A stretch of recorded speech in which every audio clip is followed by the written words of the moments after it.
Call now. Coming up on Mountain News at 5:30, a West Virginia surface mine near Kentucky's highest spot is finally being reclaimed.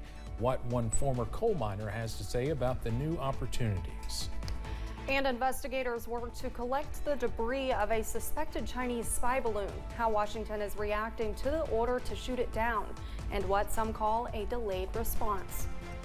Plus, it's dry throughout the region now, but rain could move in as soon as tomorrow night. The very latest coming up as Mountain News at 5:30 starts now. Dedicated to southern and eastern Kentucky, this is WYMT Mountain News at 5:30. Good evening, I'm Steve Hensley. And I'm Olivia Calfee. A surface mine in Wise County, Virginia, right next door to Harlan County, is undergoing reclamation after 3 organizations sued and later reached an agreement with the mine operator. WYMT's Dakota Makris reports on how this has an impact on both Kentucky and Virginia. Black Mountain is the highest peak in Kentucky. If you are driving to or from Virginia, you will see this surface mine in Wise County, Virginia. It neighbors Harlan County. There's been just various questions, all the way from, is that what mining looks like, or was that a nuclear test site, or what is the situation with that? On January 19th, Southern Appalachian Mountain Stewards, Appalachian Voices, and the Sierra Club reached an agreement in a lawsuit the groups filed against A&G Coal Corporation, owned by the family of West Virginia Governor Jim Justice. The Herald later reports the company stopped mining there in 2013, and reclamation did not happen shortly after. It's more profitable in the long run to reclaim as you mine, as opposed to just mining and then having to come back and have a pure expense of reclamation. Harlan County District 3 Magistrate Paul Browning has mining experience. He says he is happy to see what reclamation is going on so far. But from a time perspective, I don't know the amount of equipment that would have to be used to take this down to a 1 or 2 year project. We're talking years. He says as tourism picks up in those areas of Kentucky and Virginia, the mine area has endless possibilities. You could have housing, you could have wastewater treatment plants, water treatment plants, other venues that could be placed there that may be more beneficial for the use of land. Hoping to see a positive change in Appalachia. In Wise County, Virginia, Dakota Makris, WYMT Mountain News. The Herald Leader reports a federal judge approved that agreement last week. The agreement says the mine must be fully reclaimed by August 31st of this year. We received a statement from officials with the 3 groups who filed the lawsuit. You can read their comments on WYMT.com.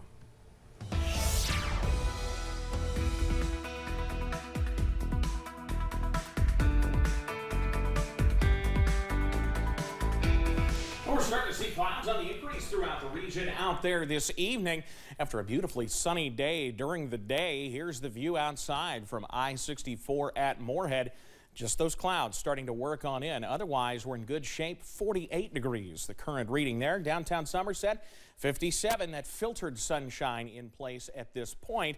As we head on over to the current temperature map, we're in those upper 40s, even low to middle 50s in some places. We'll continue to see that throughout the rest of tonight, at least until we start to cool things down. Satellite and radar composite showing no rain, but those clouds beginning to work on into the region. And we'll see those clouds tonight. 38 an overnight low with partly cloudy skies as we increase those clouds. Details on when we return some showers to the region is coming up in just a few minutes. Steve? Thank you, Evan.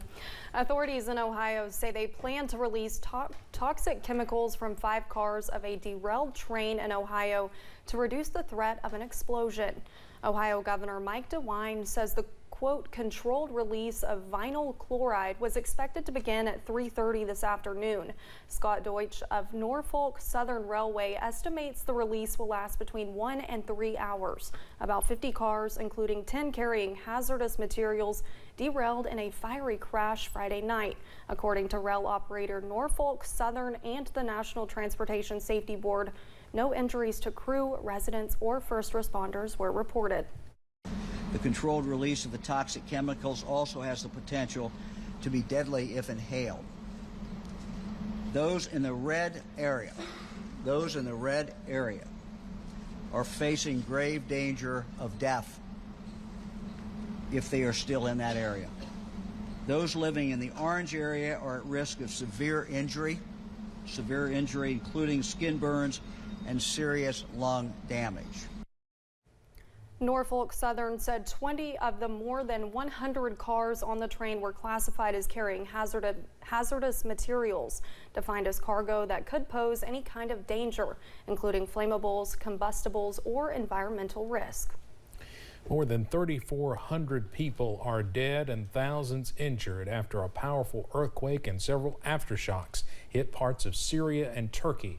A witness filmed the moment. There you see when a building collapsed in heaps of rubble with heavy smoke engulfing that area. Just one example of the damage in that area. The first earthquake had a 7.8 magnitude and struck central Turkey.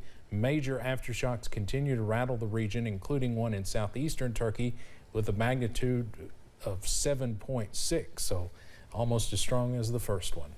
Well, the Navy is recovering pieces of the Chinese balloon shot down off the coast of South Carolina using sonar technology and taking care in case it contained explosives.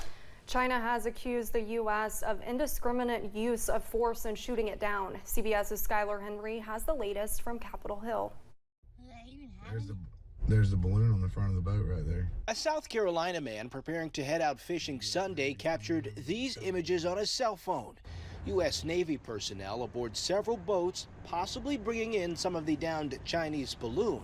They shot it! Saturday, a missile from an F-22 fighter jet brought down the suspected spy balloon off Myrtle Beach, ending a 7-day cross-country journey over Idaho, Montana, Missouri, and eventually the South Carolina coast. I told them to shoot it down. On Wednesday. On Wednesday. But the recommendation They said to me, let's wait till the safest place to do it. The Biden administration says waiting allowed us to better understand the Chinese program and further confirmed its mission was surveillance. What China did was unacceptable. We protected civilians and we gained more intel while protecting our own sensitive information. Last Friday, another Chinese balloon was spotted over Latin America. Here on Capitol Hill, Republicans argue the balloon should have been taken out over the Pacific, even before it entered U.S. airspace in Alaska. I think this entire episode telegraphed weakness to Xi and the Chinese government. Chinese officials insist the flyover was an accident involving a civilian aircraft. They accuse the U.S. of hyping up the incident and damaging the relationship between the two countries. Skylar Henry, CBS News, Capitol Hill. White House officials say similar Chinese balloons entered U.S. airspace at least 3 times during the Trump years, though the information was discovered after the prior administration left. The full Senate is expected to have a classified briefing on China next week to learn more about its spying capabilities. More issues are mounting for Congressman George Santos. The House Republican from New York is now being accused of sexually harassing a prospective staffer. Derek Myers has filed a police report and a complaint with the House Ethics Committee. In the complaint, Myers said Santos touched his groin during a private encounter on January 25th and invited him back to his home. Myers says he declined the invitation and his job offer was rescinded a few days later. Santos says he 100% denies Myers' allegations. Let me make it clear. Thank you. If there was remote, any part of that were true, he should have led with that and not begged for a job that we decided to pull from him for being accused of doing exactly what he did to us. The congressman said the reason he withdrew Myers' job offer was an ongoing wiretapping case from when Myers was a news reporter in Ohio. Well, Santos also announced today that his invited guest to tomorrow's State of the Union address will be a 9/11 survivor.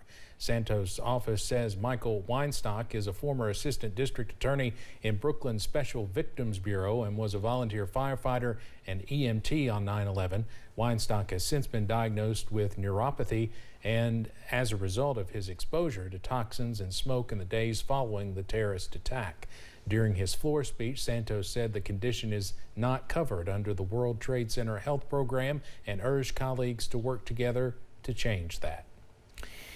President Biden says he's getting ready to deliver the annual State of the Union address tomorrow. This morning, the president tweeted a picture of what appears to be his draft of the speech inside a binder. The president is set to address Congress tomorrow night at the U.S. Capitol. The annual address will provide President Biden the chance to highlight key priorities and agenda items. This year's State of the Union will take place with Republicans newly in control of the House, a position of power the party is using to launch congressional oversight investigations aimed at the president's administration. Coming up on Mountain News at 5:30, American debt is on the rise. We break down the numbers and get expert advice on how you can tackle those bills. Plus, we could see showers moving in by tomorrow night as an unsettled pattern moves in. That breakdown after this.